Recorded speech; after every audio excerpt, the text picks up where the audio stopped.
when did I go back to playing jazz? Oh, after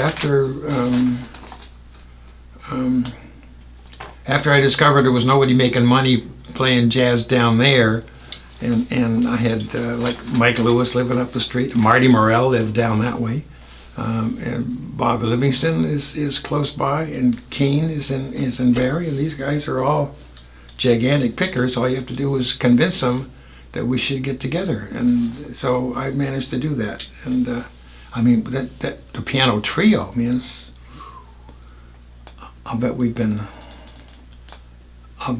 at least 15 years of every Monday morning at 10 o'clock till 1 or whatever. What do you think playing with the same guys over and over again does? Oh, you can climb into a guy's head, and it's just, he can play like one note, and it'll, like, little tangent happens, and away you go. Sometimes the three of you go, and sometimes it's just you and the other guy within that context. Because playing with guys is playing with the same guys is it's an amazing. I'll tell you one. When thousands and thousands of years ago, Art Blakey came to the First Floor Club in Toronto, and he would, if he felt like it, he would talk to people. But I can remember him saying there was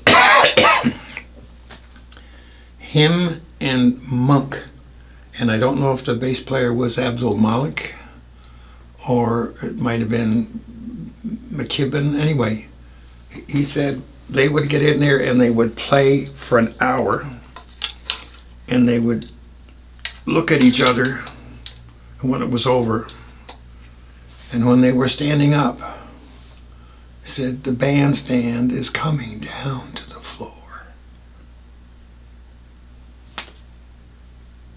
And that ain't bullshit. That is, yeah. You're coming down from, yeah.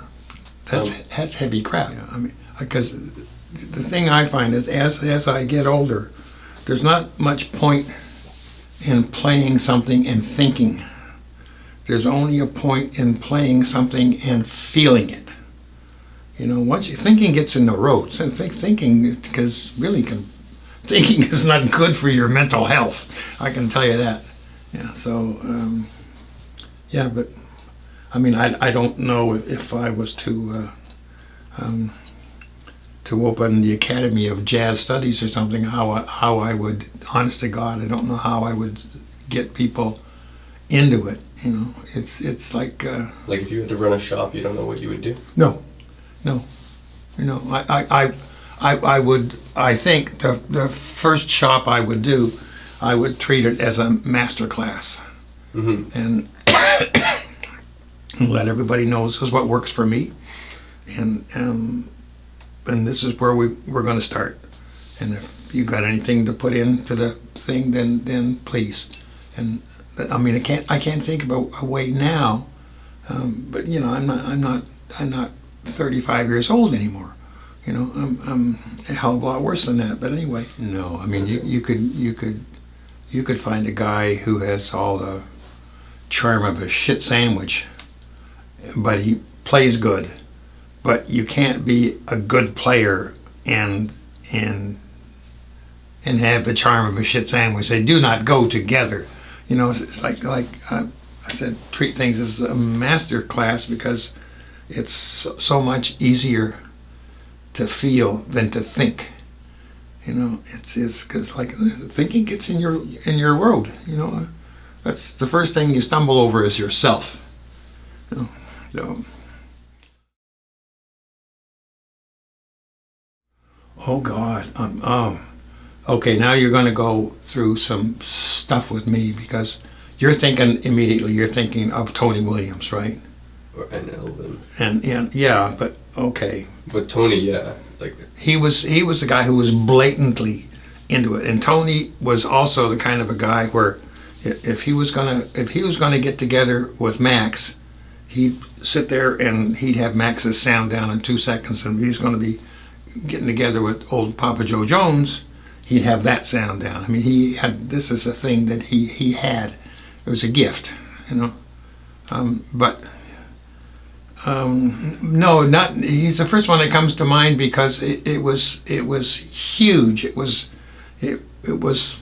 like it was invasive. It was that huge, like.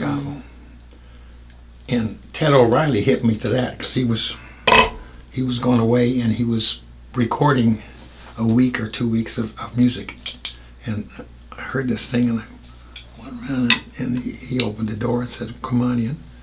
And I said, "Who's that?" He says, "His name is Tony Williams." It's like amazing chops and an amazing sound. He said, "Yeah," and he's only whatever he was, 15 or 17 or 11 or whatever, you know. You're thinking, whoa, was this something? But guys who have changed the instrument and changed the music.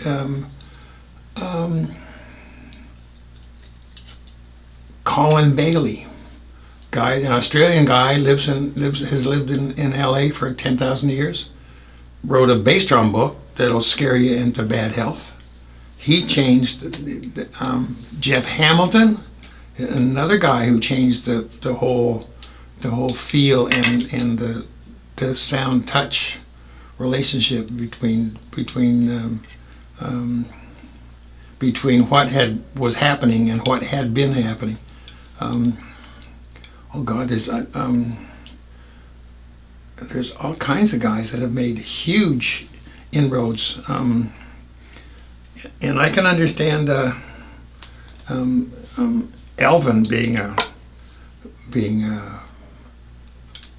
whatever, but as a generator, as a changing the music. But Elvin's gift was that he could start playing that off the wall contraries to the time stuff. He could start it on any beat in any bar, and then just go off on his trip and drag you along with him. You know, that was Elvin's gift. And like I say,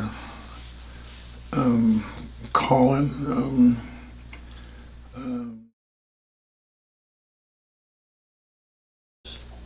The drummer's job is not to keep time. The drummer's job is never to keep time. The drummer's job is to invent it, create it. It comes out of your belly button, or it comes out of wherever. It comes out of you.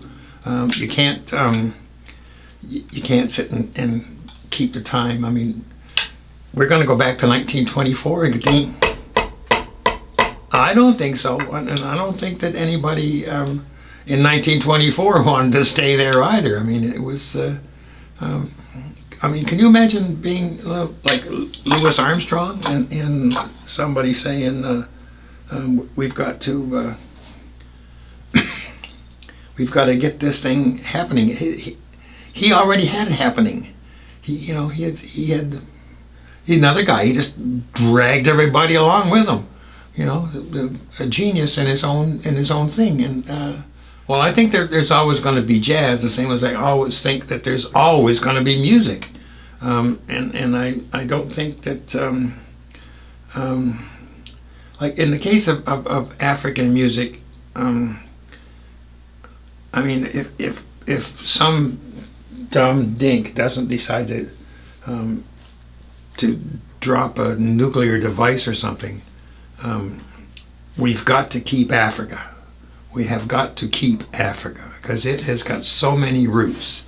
I mean, that thing you think about when a hand drum thing from some guy in the Belgian Congo, and some of it went east, and some of it came west, and it went into Nigeria, and then it went north up the coast, up to Côte d'Ivoire, into Sierra Leone, and across North Africa, and these things became hand drums, and the hand drums became different patterns, and they went all. I mean, that's the shit that goes all the way to Bali, you know.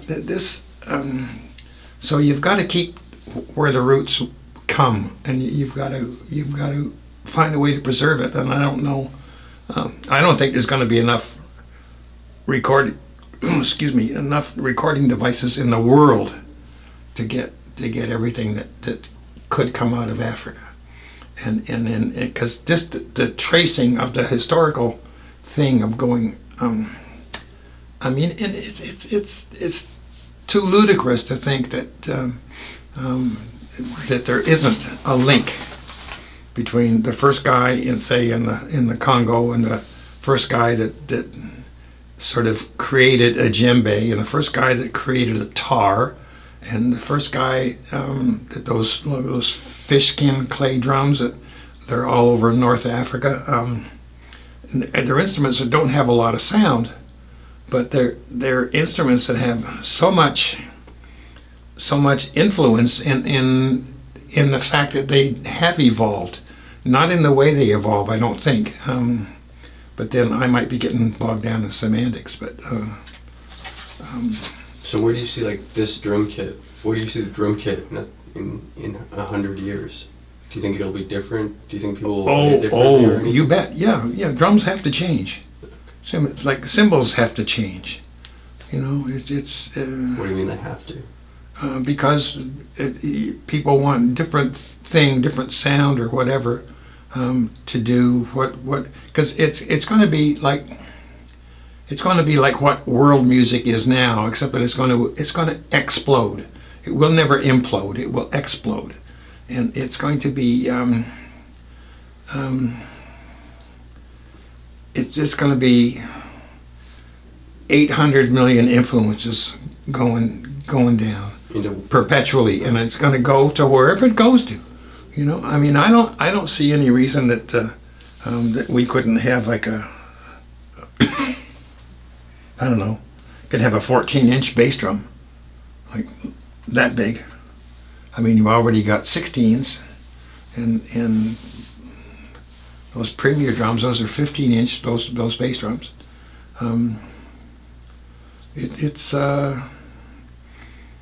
There's always going to be music, and I think this world fusion thing is the evolution of it, and then you can see it becoming what it is now, but you can't see where it's going to go because there's too many intangibles. There's too many feelings, and there's and I don't know if there's too much thinking. I don't think that.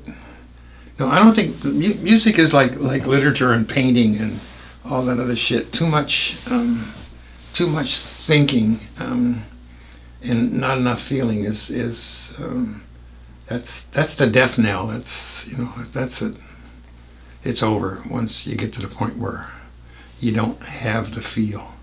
If you don't play for the feel, if you can't walk into a room and hear a band playing and say, this band has got a great feel. I have no idea what they're doing, but they have this great feel, and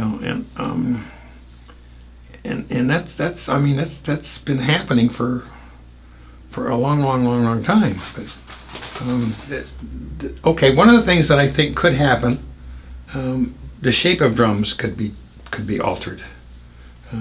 We can design things. I don't know if you remember those drums that were curved. And I'm trying to think the guys. There was a place on this right beside Roy Thompson Hall. This is years and years and years and years ago, and they had these drums, and they were all only one head, only a playing head, and the bass drum went down and then it curved outwards. Floor tom-tom did the same thing. This one up here did the same thing. The only thing that stayed was the snare drum. It stayed the way it was. These drums had huge bottom, gigantic bottom. So, and that was their intriguing thing. The problem was you couldn't get them in a car, because they were just too bulky. The dimensions weren't 16 by 16. Their dimensions were 16 by 49 2/3, or there was these great big things.